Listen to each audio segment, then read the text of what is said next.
Today, we are talking defense. Once again, I got Jim McGill with me, but I also have an interview with head coach Justin Wilcox. We're going to talk about a bunch of things, including the injury to Brett Johnson that's coming up right now.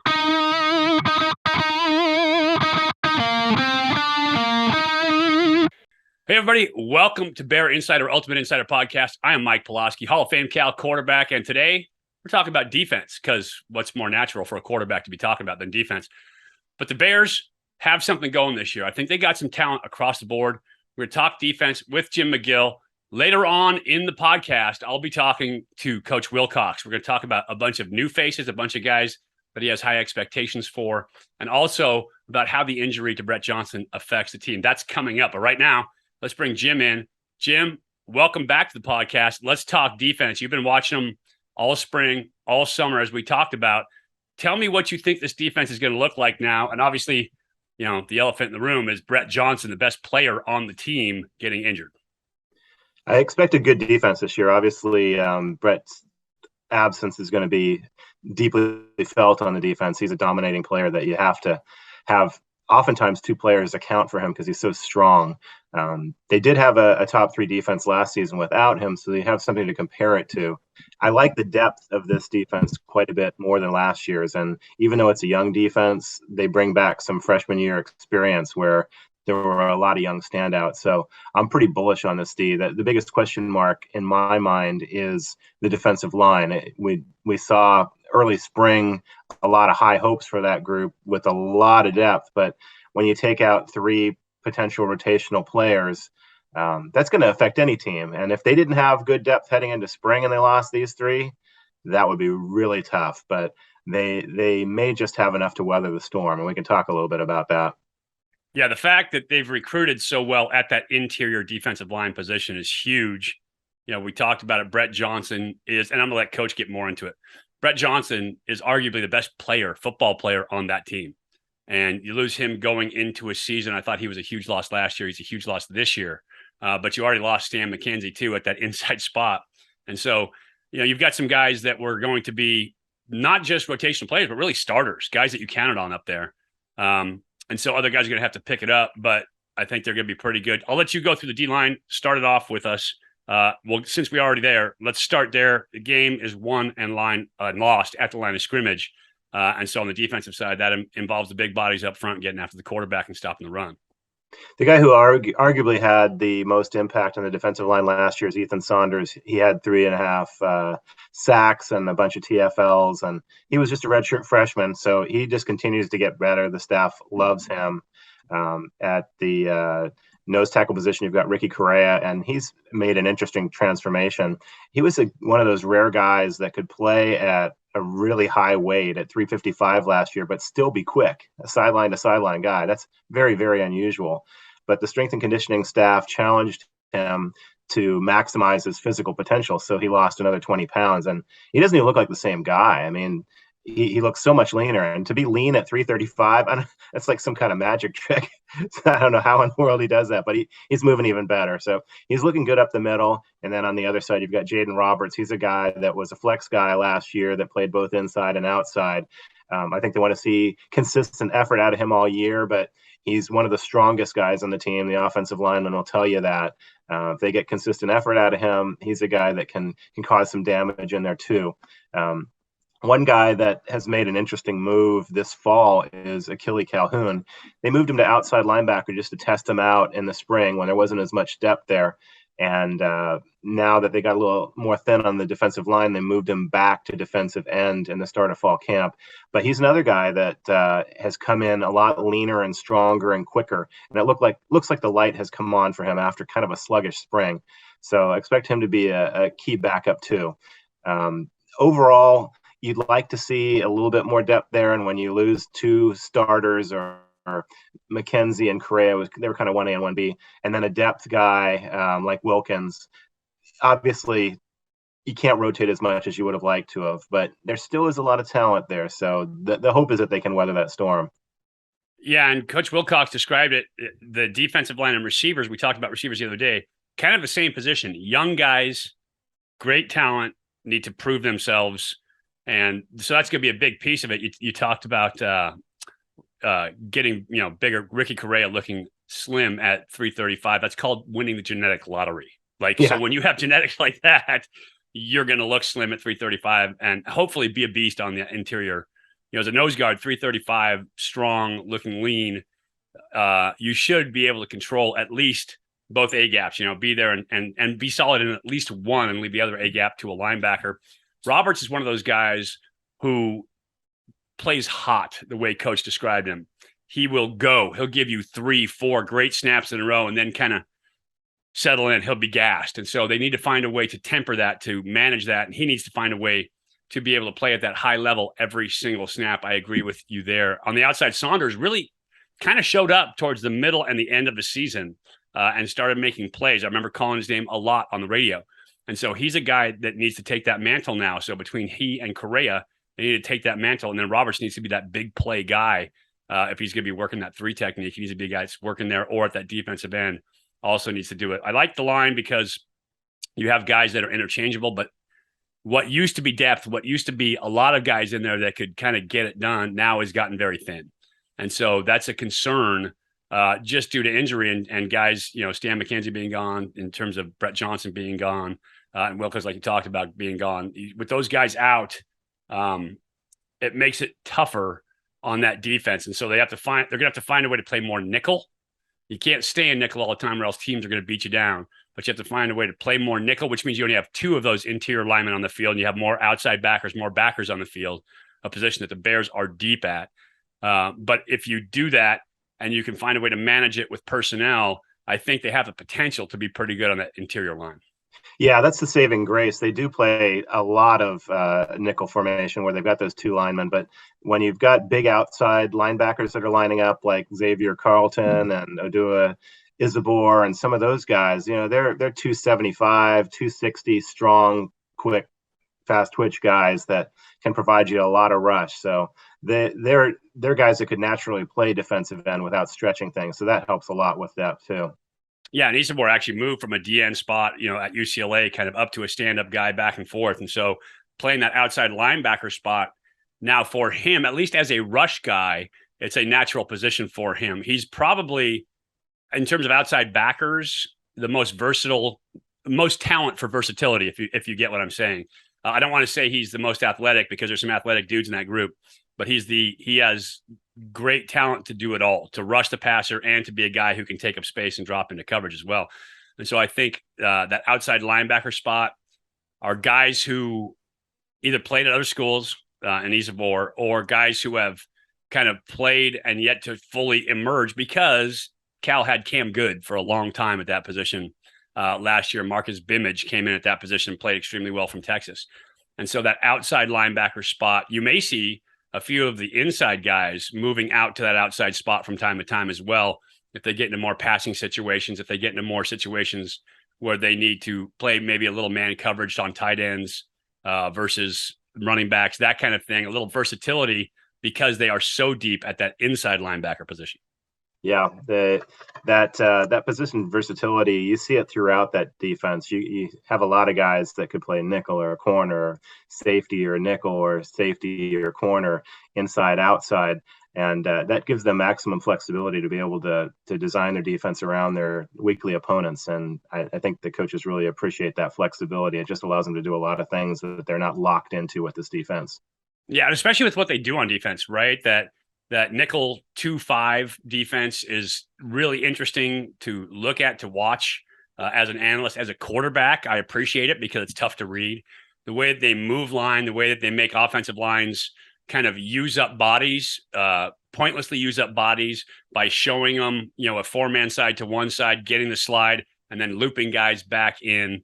I think they do a really nice job of creating pressures that way. And so I don't think pressure is going to be all on the defensive tackles inside. I don't think it's all going to be on defensive ends. I think scheme is going to be a big part of it. And that inside linebacker group allows them to do that with scheme. I'll kick off on the linebacker since I keep talking about it. I think adding Sermon this year, excuse me, is a huge addition. He was such a performer at Washington, such a consistent down in, down out guy for Washington, that I think having him back there really stabilizes that group. I think some of the young inside linebackers last year, Nate Ricina in particularly, a Danville product, who really showed up, made plays, and kind of grew into the position. I think he's going to do a nice job at that inside linebacker position. One guy, and I said I was going to talk about guys that were injured last year that are really going to add depth or add to the team. You may have thought I was talking about Brett Johnson, but Blake Enceladus, he's a guy that was slated to start last year. He was going to be day one starter before he got injured in camp. And so I think he's a guy that's really going to add to that linebacker position as well. I think he helps out that room. He's got some nasty to him, which is always good to see at that linebacker spot. And so I think they're going to be pretty solid in there. And then, of course, Fami Aladejo, like, this is a dude. You look at him, I think he's 19 years old, just a baby. And he looks like he's chiseled from granite. Just keeps putting weight on, getting bigger, but staying fast at that inside linebacker position. And so he's going to be day one Mike. He's going to be starting at that spot. He is an absolute physical freak, right? He's a guy that I expect to be a next level guy playing in the NFL for years and years. He is a fantastic, and not only a good player, young player, but he is a great leader in terms of his energy and what he brings to the team. And how I've talked to guys who actually worked with him in the offseason, not in football, but outside of football. And they talk about how inquisitive he is, how he's always asking questions, how he's always trying to improve. And so this is the kind of guy that you need at that spot, where that's the quarterback on the defense. That's the kind of quarterback you want running your team. Yeah, boy, Femi is just all business out there. He is so dialed in, both on the field and off the field. The coaches almost have to chase him out of their offices. He wants to see film all the time. He wants to talk about how he can get better. He is definitely dialed in. And I'm really interested to see the year that Jackson Sturman has. I mean, he's the number 2 returning tackler in the conference this year.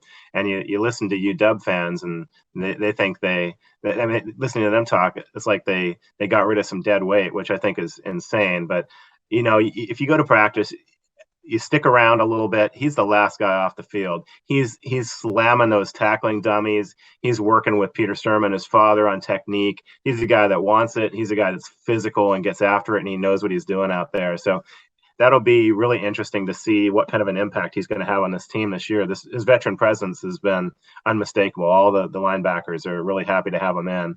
And yeah, I do love those backups. Nate, man, he came in last year. I think he played in 6 or 7 games, and he had 3 interceptions. He was second in the conference as a linebacker in 6 or 7 games. Insane. His ball skills are great, being that he was a former receiver and occasionally lined up in a flex sort of tight end type of situation. That's exactly right. So in high school, when he was a true freshman, I actually coached him on the JV team at Mar Vista. And so he's just a really good football player, really smart kid, great kid. And a guy who, like you said, fantastic ball skills for a linebacker. Yeah.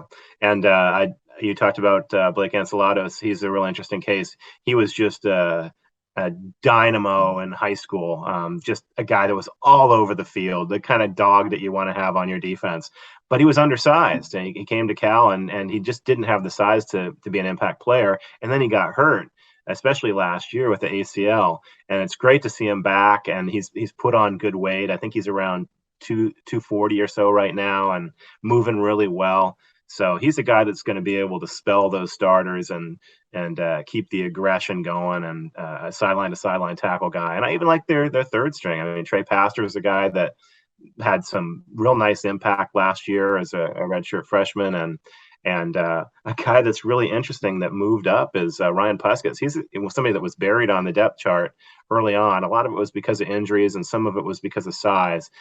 He's bigger now, and he's stronger and faster and healthier. And you look up and you're like, who's this guy that just made that play? I don't recognize that number, but it's Puskis. So he played his way into the rotation in the third string. And normally third string wouldn't see a lot of time, but this defense rotates a lot. So you'll see him out there in certain situations too. Yeah, and then again, so it's just a multiple defense, right? They used to talk about the West Coast. They'll give you a ton of personnel groups. Well, these defenses will give you a ton of personnel groups too. It's kind of different things to look at. And I think as much as anything, different groups to have to study on film and practice for the next week if you're an offense coming in.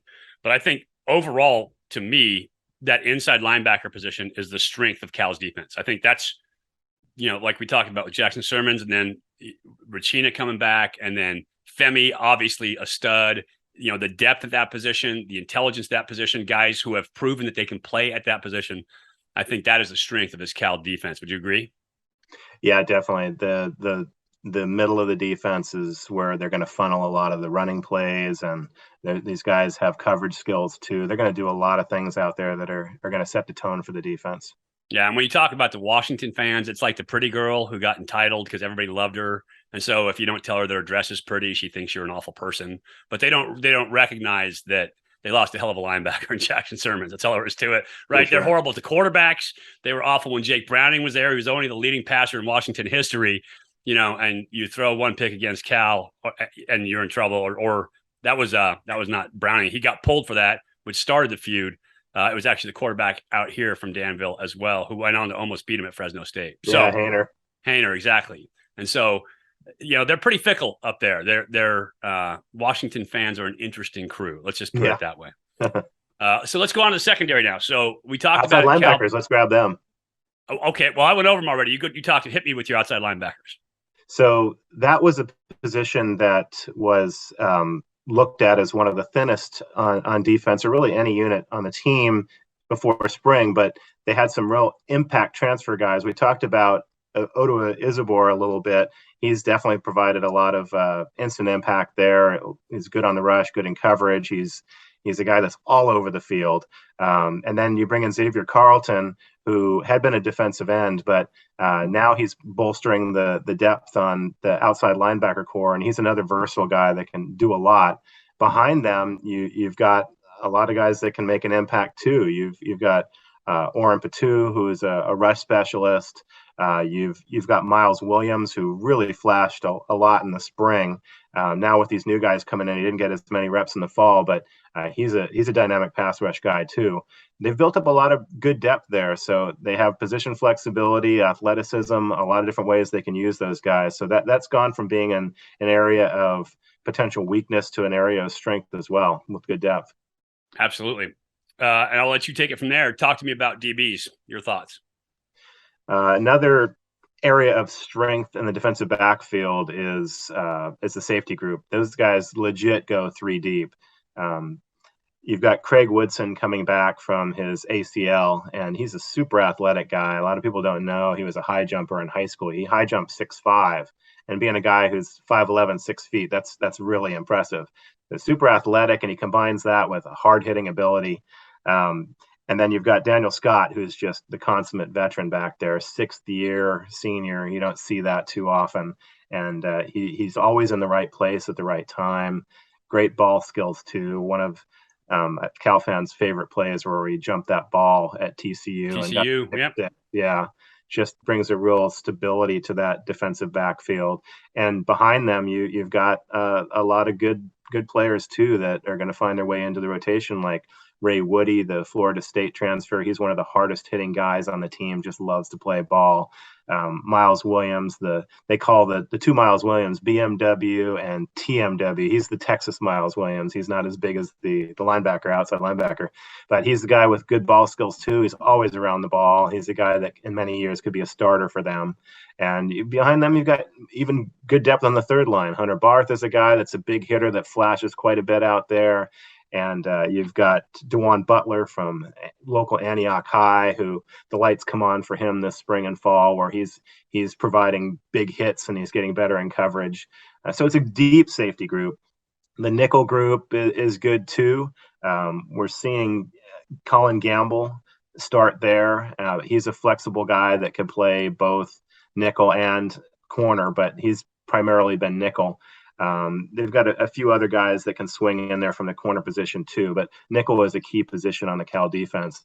And then at cornerback, man, what can you say about Lou Hearns? If you would have told Cal fans, hey, we're going to throw this 2 low 3-star 155-pound recruit out there starting at corner, they'd say, oh man, we're screwed. But he had a really nice year, and now he's come back 15 pounds heavier at around 170. You can tell he's a lot stronger. He's able to body up with these receivers better. His ball skills are great. He's always in the mix. Even if you complete a ball on him, I mean, it's just a fingertip out of grasp, and he's going to bring him down. It's not going for a deep completion or a touchdown.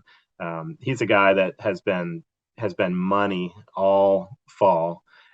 You've got a number of other candidates. Isaiah Young is another one that freshman year weren't really sure if he was going to be a guy out there. He was always around the ball in high school, really good ball skills. It reminded a lot of people of one of the former Cal DBs, Trey Beck. But he's another one who the light came on for later last season and in the spring and in the fall. He's had a really nice fall camp, and he looks to have a lot of Hearns in him too. I think they complement each other really well. The depth that they're building behind them is really interesting. Jeremiah Irby is a guy that is another two-way player with really good ball skills that's flashed a ton in fall camp earlier than I think a lot of people thought he would, because I think he was thought of more primarily as a receiver in high school than he was a corner. But he led the team in interceptions with 5. And believe me, those guys kept track of that stuff. He's always around the ball. And if the ball is in the air near him, he's like, it's my ball. It's like I'm the receiver. And that's great to see in the back. And I think as he continues to prove how capable he is out there, he'll get more and more reps. But you don't throw a true freshman to the wolves until you know that they can handle the heat in real game situations instead of just a camp situation. So he's been a guy that has been money. Tyson McWilliams is somebody that they had a lot of hope for early on. He's a longer, athletic corner, but he'd been injured pretty consistently. He had shoulder surgery, and he came back and had a really nice spring, and he's been a solid backup rotational guy in the fall. Higgins is another one that is athletic and a little bit longer, and a guy that they hoped to have out there a little bit more to cover these big receivers. He's starting to see the light come on too, and playing well out there. So they're developing that depth that they were lacking last year that is going to be important this season. Wow, you went deep on DBs. Like, you got all of them and their families in there. So that was pretty solid. I think when Cal's defense is great, their safeties are great. They've had a position when you've had a lockdown guy, at that corner position. They ask those guys to play man a lot and be smart and kind of read zones. But the safeties are the guys who kind of make it happen on the back end, rolling down for run support, getting depth, playing high zones, taking away those vertical passes. And so having great safeties is super important in this defense because they have to communicate a lot. And with that communication, they have to make plays. They have to make checks in terms of rotation and get everybody in the right position. And so I think this year actually really stands to be a great year for Cal safeties. I love Daniel Scott as a football player. He is one of the most instinctive players on the team this year. And so I think he's a guy who stands to be really solid. 6th year, all the studying in, was good last year. You talked about that TCU play. He made several other plays like that during the year where you could just see those instincts kick in. And I love when I talk about it is you have to have great instincts, but these guys have to have film study too. And so when you see somebody make a play like Scott did at TCU, it's because of his film study, and his instincts combined with his prep are what make him great. And so I love to see that out of a football player. I think Daniel Scott's going to be awesome out there. At the other safety position, I think you're right. Craig Woodson returning this year, coming back from an injury. Coach Wilcox described him as a super athletic. And his praise was, look, Daniel Scott's going to be on an NFL roster, I think, but Woodson's got crazy talent. So, like, you're talking about a guy who's potentially going to be an NFL player, who has tools to be an NFL player. And he's saying this guy's got so much talent at that other safety position. And so high praise for him. Need to see it on the field, obviously, coming back from the injury. But being out for a year with injury gives you perspective at that position as well. And so you come back generally wanting it more, playing hard. He's looked really good in camp. And then Woody, it's finally kind of time for him to step up, right? Florida State transfer a couple years ago, had some interesting years in the meantime between COVID and everything else going on. And so time for him to step up. He is, the number 2 at both positions at that safety spot.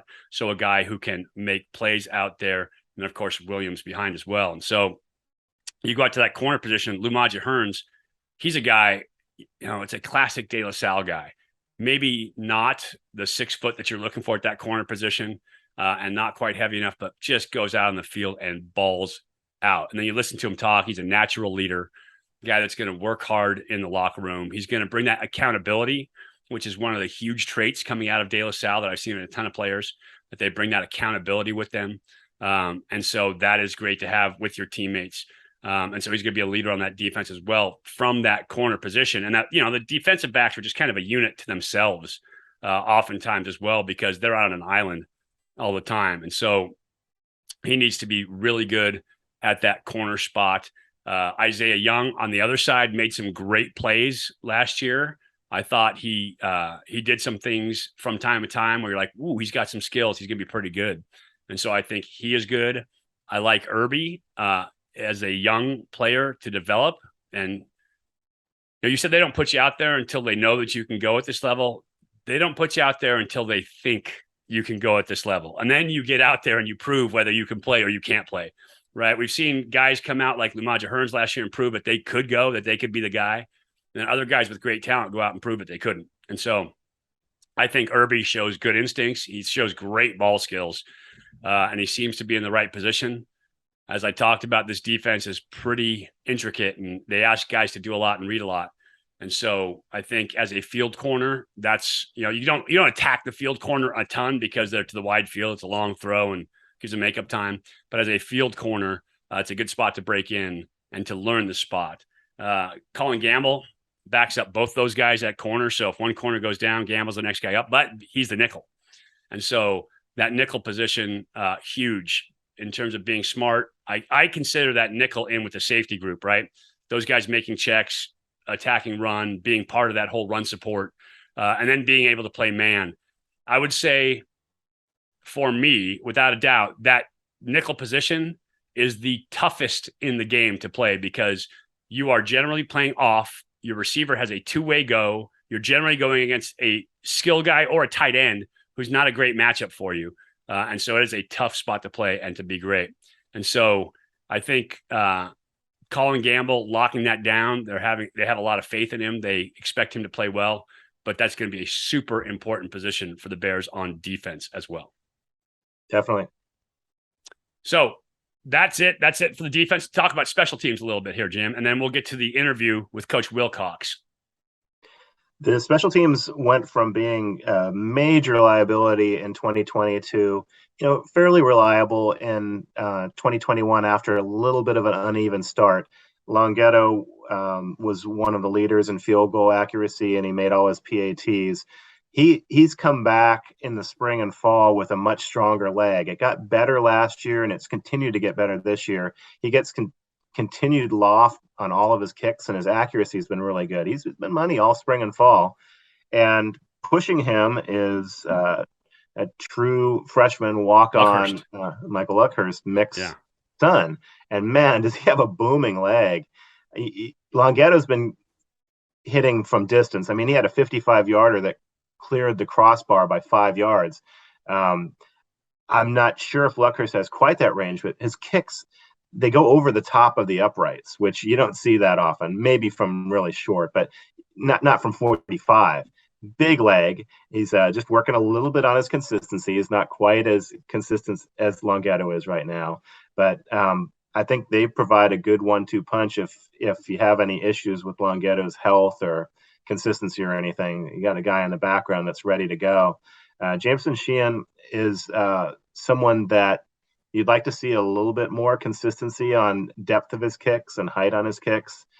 We don't see the punters enough to know how much progress they've made in spring and fall. They do a lot of their work over on Maxwell when we're over in Memorial, but they brought in preferred walk-on punter from Australia, another Aussie to follow him, Ethan Baxter. And from what I've seen of him, he has a really big leg too. So I think that they've got some real talent waiting in the wings there. I'd like the way that the special teams has been rearranged this year. They do it by committee now. Charlie Regal's not the special teams coach anymore. They don't have a special teams coach. So Angus McClure works on the place kicking. And then each of the other coaches have individual responsibilities with the various units, and they're able to fine tune and drill down on some skill sets that kind of get lost in the mix sometimes if you've got just mainly just one guy out there coaching them. So it's interesting to see them break down different elements of the punt team and the kick team and the coverage teams and everything that they're doing out there in more minute detail. And I think you're going to see that pay off. Plus, they've got a lot more athleticism out there. They've got some really fast gunners and guys that are getting down the field quickly that, before they had a lot of scrappy guys, bottom of the roster guys out there that might not see any action anywhere else besides special teams. And they've got some really good athletes out there right now. I think it's going to be a really interesting year to watch this group. Absolutely. And it's a team that believes in playing their athletes on special teams, right? Some teams try to put their second guys in and get, other guys reps. This team believes in playing their athletes if their athletes are the guys that can make the plays out there on special teams. So it'll be good to have, the twos and the other guys go down and run and make plays. And that's oftentimes where you make a name for yourself. But if you need that athlete, those are the guys that are going to run down for this team. I agree with you on Longhetto. I think he's done a nice job kind of lock down that kicking position. I think the coaches would like to have a kickoff and PAT guy be separate guys, right? Because a kickoff, big booming kick, got to kind of rip through it. And then PAT and field goal, you want to be consistent. And so it's a different swing for you when you do that. The one thing about kicker is it's just like being a golfer. Like you have so much time in between doing what you do for every stroke that you need to be kind of dialed in and be able to grind. I got to play with Eddie Murray when I was down in Tampa. And I had come from kickers to that point, young kickers who were always kind of a little intense and worried and kind of freaked out about everything. Eddie Murray came out there as like a 247-year vet. Like he was like had been playing for 16 years, I think, at that point. And we were doing our pregame field goal practice. And Sam called him out. Let's go. Time to kick field goals. And Eddie's literally sitting over on a bench reading a newspaper. That's all he was doing, sitting there reading a newspaper. And Sam calls him up. He comes out and kicks. Boom, strokes the first one. And then he said, you want to move it back, right? Because coaches are always kind of deferring to these guys, trying to keep their mentality right. And Eddie's like, yeah, sure, whatever. And so they move it back 10 yards. Hits it again. He goes, you want to move it back? He goes, whatever. I don't care. Like, as long as Sam wanted to keep moving it back, Eddie was just going to keep stroking him through because it was just that consistency and the ability to grind and focus on your exact task at that moment. And so that's what kickers need. And to be able to specialize between a field goal kicker and a kickoff guy allows you to just work on that single stroke of one or the other. And so I think Luckhurst could be the guy. Right. He's got a huge leg, but like all young kickers, he needs to find that grind. He needs to find the consistency to be the kickoff guy. So he'll smoke one out of the end zone and then he'll come back and, shank one that puts you on the, gives them the ball coming out with a penalty. And so puts you behind the chains. And so it's tough if you have that guy as your kickoff guy in terms of what you do to your defense. And as we know, with Coach Wilcox at the helm, the staff has a defensive orientation. And so you want to give yourself the best opportunity in terms of punts. I think Sheehan, I love him like as a dude. He's awesome. I was rapping with him during the spring game last year, like just funny as can be, entertaining, great part of team chemistry for this team. I think that he could, have a great year this year, that rugby style, Aussie style punting, as you talked about. And then, in terms of new blood, you're going to have to see if you get new blood at those positions, it's because A, they want to separate it like kickoff and PAT, or B, because somebody's not doing their job. And so as long as those guys hold down their job, they're going to be fine. And special teams is going to be good. It's when a guy doesn't hold down his job that you start looking for answers. And that's when it can become a circus on special teams. Yeah. And then we've got returners too. A lot of dynamic athletes out there that they're rotating through. A lot of the receivers are guys that are getting a lot of looks back there. Jeremiah Hunter's seeing a lot. Maven Anderson, Justin Baker, even Hearns. The guy's super elusive back there. Yeah. So they have a lot of different ways they can go, and all those guys are quick and athletic. So I think that can be a plus in the return game, both on punts and on kicks. Yeah, and I wouldn't be shocked at some point to see Jaden Ott back there on kickoff return either. So, he's a guy that's just elusive in the field. He's young, right? He's a true freshman coming in. But I think at some point in his career, he's going to be catching those deep balls, and he'll be a guy that will be electric out there. Yeah. And if there's any need to underscore how important place kickers are to the team, I mean, look back at your Citrus Bowl winning season when you guys went 10-2 without Doug Bryan, with those clutch kicks against Arizona and UCLA and just all the other things he did throughout the year. I mean, that could have been a team in a fringe bowl instead of a New Year's Day bowl. No doubt. And the funny part is, and I tell people this from time to time, is I don't think we actually converted a field goal during spring ball that year. Like, wow. We came into that season because we had just lost Robbie Keane, who was a great kicker. And so we came into that season, we're like, oh man, like this is going to be rough. And I'm sure he was kicking just fine away from team and all that, but I don't think we converted one in team. And I was the holder, so I was right there for it all. And then we got in the season and Doug was absolute money. And so you're right, having a great kicker really makes a huge difference. So that does it. You've seen the defensive side of the ball, seen the offensive side of the ball. We've talked special teams. We're going to go to Coach Wilcox's interview right now. Joining us now, head coach Justin Wilcox. And one of those things about being a college football player, coach, is that you are working all off season in the weight room, in the film room, on the field, throwing with your teammates, doing everything you can to improve at your craft. And it all culminates in week one. It is week one of football season. Where is this team at? Oh, yeah. I mean, it's the game one, as you know, Mike. I mean, it has been a long time since the guys got to play. And for a lot of them, really their first considerable action. You know, it's not like there's a ton of incumbent starters coming back. I mean, there's a lot of guys that are going to be playing significant reps for the first time. And so there'll be some butterflies, a lot of excitement. We're aiming to play a perfect game. I don't know if that'll happen, you know. But that energy, you can feel it. It's a tangible thing. And when we go to meetings and practice, there's a buzz and the guys are getting excited to play. So obviously a huge hit this year with the team. Coming into camp, Brett Johnson just got back off of the hip injury from last year, missed the entire season. A guy who anchored that defensive line, really a solid player, maybe the best player on the team. Coming in, hopes are high. And once again, he's got what looks like a season-ending injury. Talk about what that means to this team psychologically and in terms of scheme with personnel. Yeah, you really feel for Brett because he put in so much work to come back from the injury a year and a half ago.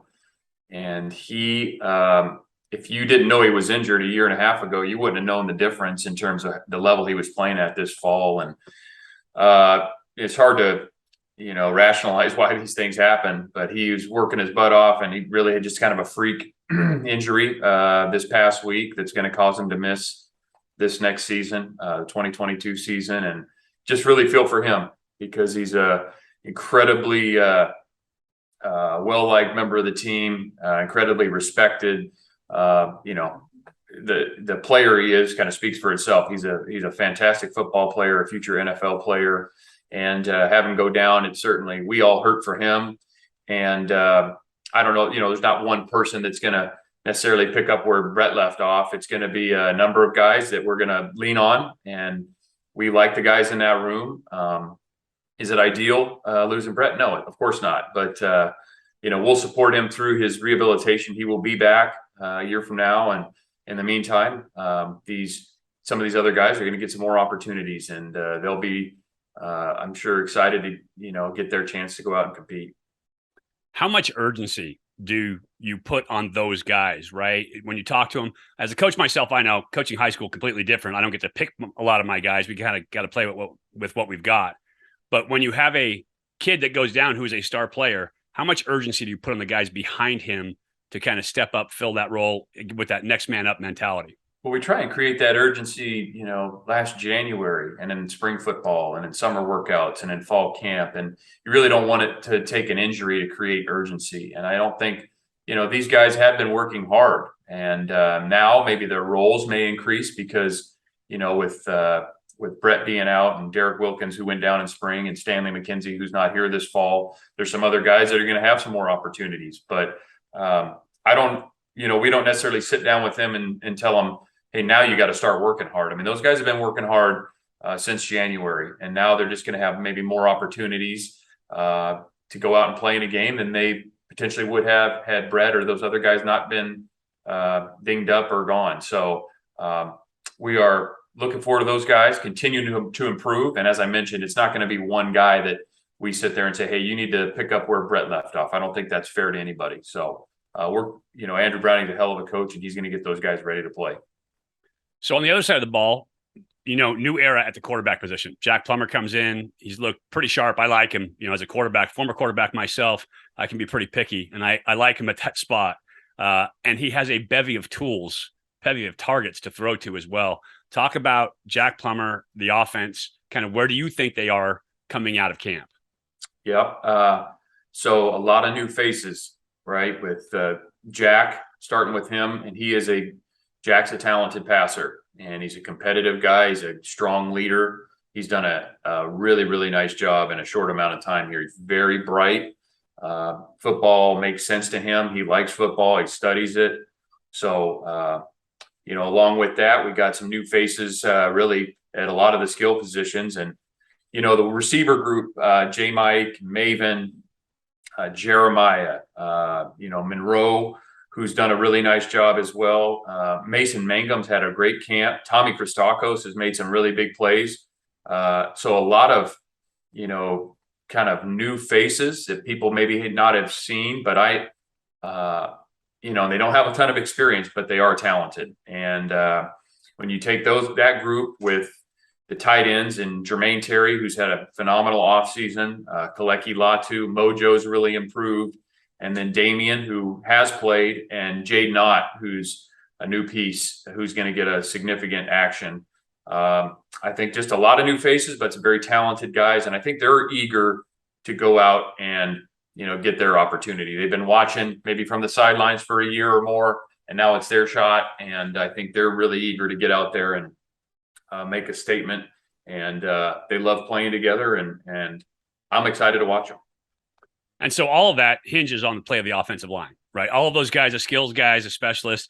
We always talk about those guys because they're in front of the cameras, but literally the most important part of any team is the offensive and defensive line. That's where it all starts. That's where you set the tone. Talk about the O-line, a bunch of new faces, got some transfers coming in, got some guys that we know. Talk about that group. Yeah. So the first group has really kind of solidified itself, especially the left four. So you get, Ben Coleman playing tackle. Brian Driscoll's had a very good camp. So has Ben. Sindo is man in the center spot. Matt Sendrick. Spencer Lavelle's really taken a leap in the second half of fall camp at right guard. And then at right tackle, Braden Rome and TJ Session, who transferred in from Montana State, are doing a really nice job. So we feel like those guys have some really good chemistry. The second half of camp, they've done a good job. Ultimately, we got to go out and do it on game day when there's live bullets and things are changing, and it's different. We all know that there's nothing like the game for any of these guys. And so we like where they're headed. And we got to continue to develop the depth. I think Everett Johnson's got to continue to improve. One guy who's really had a good camp is Siwape, who's a freshman from Reno, big, strong guy. Bastion Swinney, unfortunately, has been dinged up, hasn't practiced much this fall camp. We're hoping to get him back as soon as possible. We need him and Ender to continue to improve and shore up the depth at O-line. And again, you never know when it's their turn. It takes one play. So.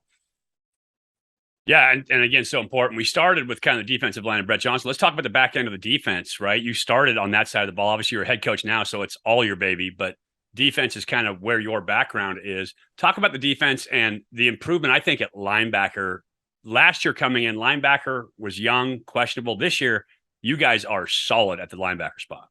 Yeah, the middle of the defense, we, again, losing Brett stings, but we still like some of the interior D line is a little bit like that receiver group. There's just a lot of young faces that have talent. They just haven't done it in a game yet. So, Ethan Saunders, Ricky Correa, Jaden Roberts, Darius Long, Achille, Nate Burrell is a true freshman, going to get in the game. Gunner, who's been with us a long time. We feel good about those guys. They're just not a ton of experience. And then the inside linebackers with Femi, Jack Sermon, Nate Ricina, Blake Enceladus, Trey Pastors, a lot of guys that can go in the game there. Moe Yosefa, There's just a lot of good football players in that group. And then the outside linebackers, when you talk Braxton Croto,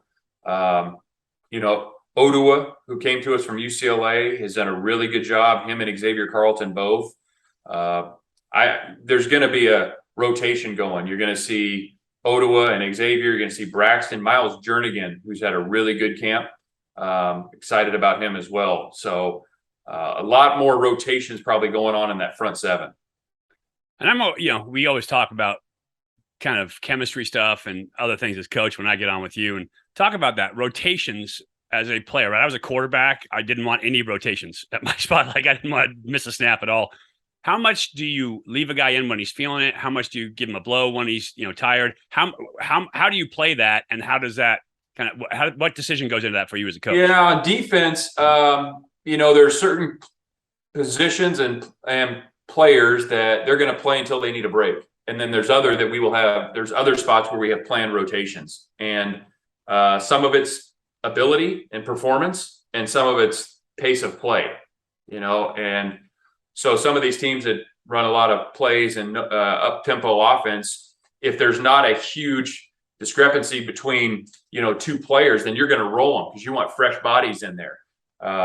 Other times your best guy is significantly better than the next, and he's going to play until he needs a break. And so it just kind of depends, and especially at defensive line, outside linebacker, inside linebacker to a degree, you're going to see a pretty good rotation going. And it's not 1 for 1, it might be a 2-to-1 or 3-to-1 rotation, but you'll see a rotation. And so now let's talk about the back end of that defense, defensive backs. How are you feeling about your defensive backfield this year going in? Obviously some guys in Scott coming back, Lamaja Hearns coming back, really good football players back there. Talk about the other side, guys that are filling in as well. Yeah, I think Lou's had a good camp. Daniel, same. I think the other safeties have done a great job. Craig Woodson coming off of an injury, but not only Craig, but Miles and Ray Woody. I mean, I think all those guys can help us. They played well in camp. Now they got to go do it in the game.